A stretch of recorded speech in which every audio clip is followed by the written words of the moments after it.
Welcome to the Fraudulationship to Freedom podcast. I found myself in a fraudulationship, a relationship I thought was based on love and trust, but was really based on lies and manipulation. I didn't intend to marry a sociopath, but I did. When I found out my husband was a con man masquerading as a veteran and Navy SEAL, I was stunned and heartbroken.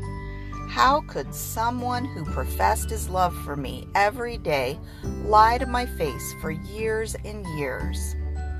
Hi, I'm Meg South, and this podcast is for women survivors of narcissistic or sociopathic abuse who may feel gutted, overwhelmed, angry, confused, alone, frozen, or all of the above, depending on the day. Our wings were clipped by the narcissist or sociopath, but it's not a permanent state of being. On this podcast, we'll talk about practical ways to break the trauma bond, clear up cognitive dissonance, and create the life we all deserve.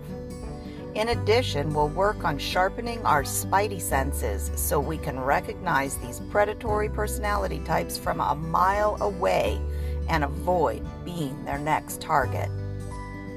I hope you listen each week to discussions with fierce women survivors, activists, and thought leaders, sharing real-world holistic strategies for healing and building our emotional self-defense muscles.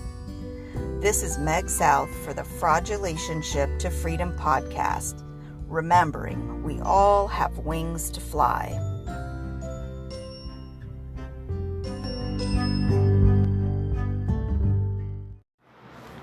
This is Meg South for the Fraudulationship to Freedom podcast. Thanks for listening to this episode. Today I wanted to talk a little bit about what happens after you have found out that you've experienced a fraudulationship. So first, I just want to point out that narcissistic sociopaths are not capable of having authentic relationships with anyone. So please do not take anything that happened in your relationship personally. And I use that word relationship in quotes.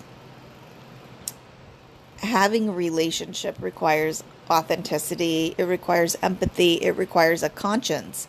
All those things narcissistic sociopaths do not have. So what do you call the thing that you thought was a relationship?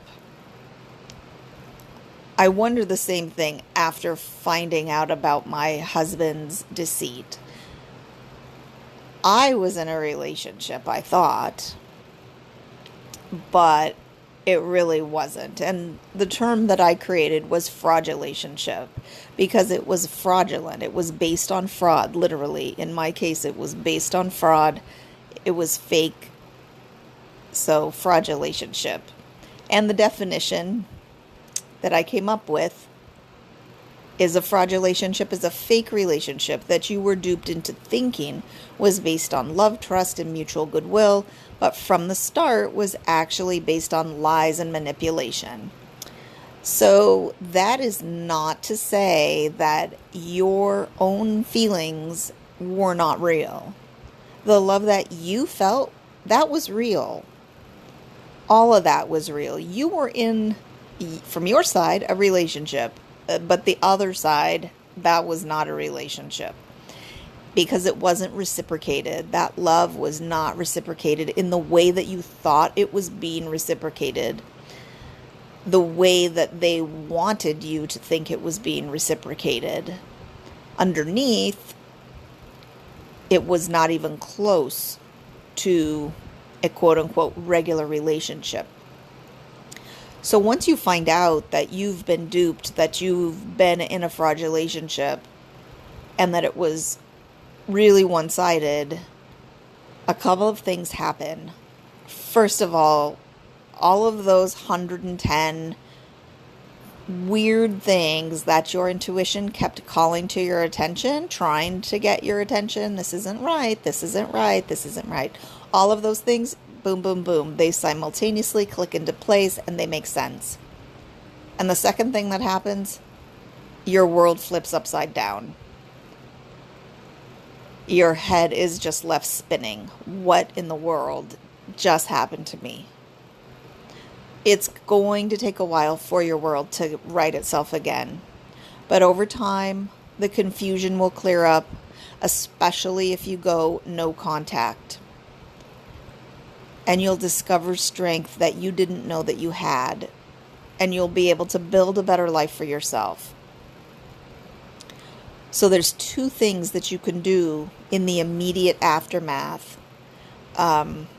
Regardless of whether you are leaving, thinking of leaving, have already left, wherever you're at, once you realize the situation and your eyes are open and the spell is broken and you see this person for what this person is you need to get support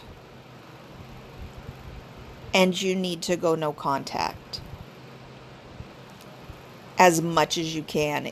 Obviously, if you're living in the same house and you can't leave yet, then you need to guard your own emotions and kind of withdraw a little bit from the emotional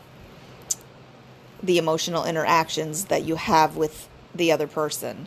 They will try to bait you into an emotional reaction.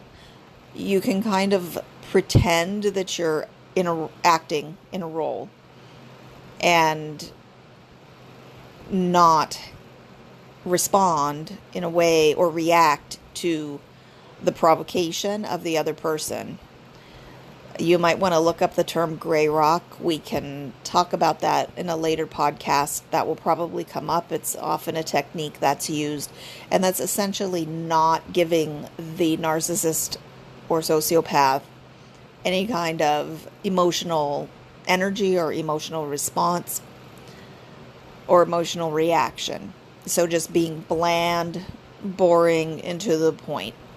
And of course, your safety is really important because once they catch on or think they're catching on to you leaving or blowing their cover, they could get really angry or they could start to try to hoover you back in. So just keep your emotional response to a minimum as much as you can manage and get support. That's another key point.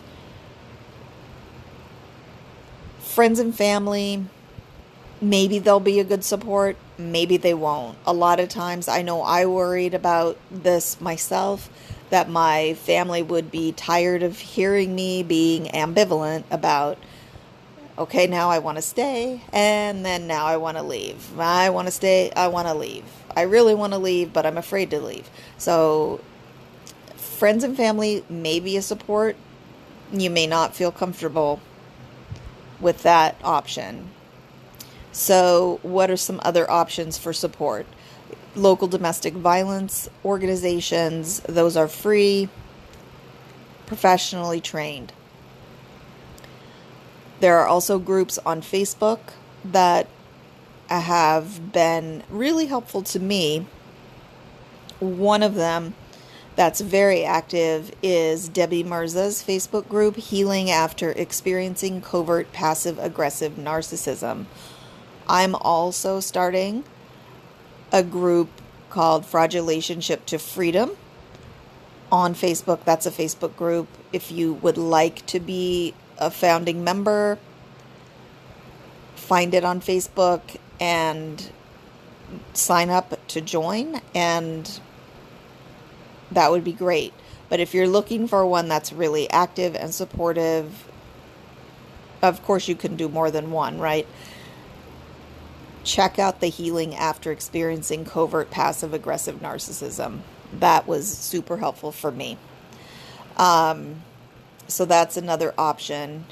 You could also go to a therapist, but if you go to a therapist, it's really important that the therapist that you choose is trauma informed and understands cluster B personality disorders.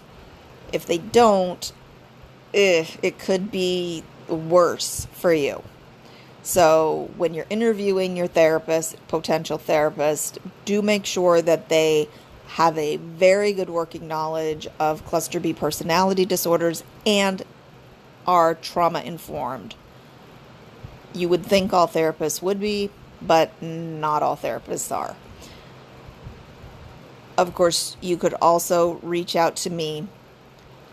I'm happy to help if I can. You can contact me using the Facebook chat button on the homepage of the fraudulationship.com website, or there's also a booking link to schedule a call just to chat. I will not hard sell you. I do coaching. I am going to be starting an emotional self-defense class here in the not too distant future that I will talk more about in later podcasts, but that's up and coming. There's also on the fraudulationship.com website, there is a free class that you can go through. It's self-paced on how to identify a military phony and protect yourself from these imposters. And the link to that is fraudulationship.com/free course. And that should take you right to it.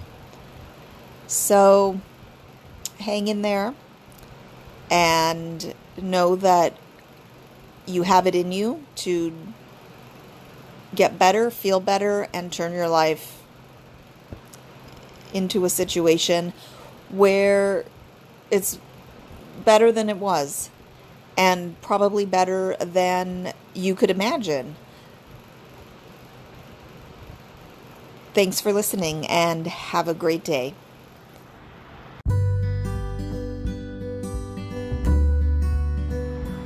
You can find me on Instagram at Fraudulationship, on Facebook under my name Meg South or the Fraudulationship page, Twitter at Fraudulationship, and that is FRAUDULATIONSHP for Twitter. There is no I in the ship part of Fraudulationship.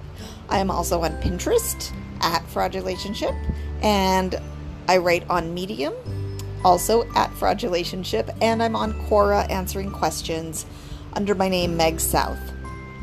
So check it out if you can, and have a great day.